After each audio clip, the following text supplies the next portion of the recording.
టమాటా rice చేస్తున్నానండి. ఈ glass బియ్యం తీసుకున్నానండి. ఒక గంట ముందు కడిగి నానబెట్టి ఉంచానండి. అలానే ఒక మీడియం సైజు 2 ఉల్లిపాయలు, ఒక 6 టమాటాలు, ఒక 3 పచ్చిమిరపకాయలు, కొద్దిగా పుదీనా తీసుకున్నాను. ఆయిల్ హీట్ ఎక్కింది. 2 చెక్క లవంగాలు వేసానండి. ఆనియన్స్ కూడా వేసేస్తానండి.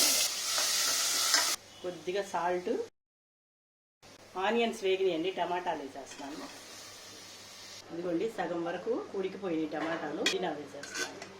1/2 టేబుల్ స్పూన్ అల్లం వెల్లుల్లి పేస్ట్, కొంచెం జీలకర్ర పొడి అండి, ధనియాల పొడి, గరం మసాలా కూడా వేసాను. మీ టేస్ట్కి సరిపడినంత కారం వేసాను. ముందు రైస్ వేసేస్తానండి, వాటర్ వేయకుండా. రైస్ వేసినాక ఒకసారి బాగా కలిపేసేయండి. ఈ గ్లాసు బియ్యం తీసుకున్నాను కదండి, ఈ గ్లాస్తో 2 గ్లాసులు వాటర్ పోస్తున్నానండి. వాటర్ పోసిన తర్వాత మీడియం ఫ్లేమ్లో పెట్టి ఒక 10 నిమిషాలు ఉడికిచ్చానండి. టమాటా రైస్ విత్ రైతా రెడీ.